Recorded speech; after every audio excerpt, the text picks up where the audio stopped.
เหนื่อยแต่ไม่ถอยกูเคยเดินทางที่เท้าแทบพังเคยฝึกยิ้มในวันที่ใจมันร้องไห้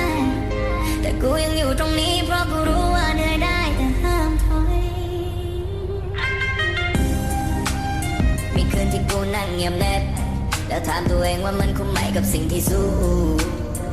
แต่พอเช้ากูก็ลุกอีกครั้งโดยไม่ต้องการคำตอบทุกความเหนื่อยมันไม่สูญเปล่าเพราะมันสอนให้กูเข้าใจคำว่าใจคน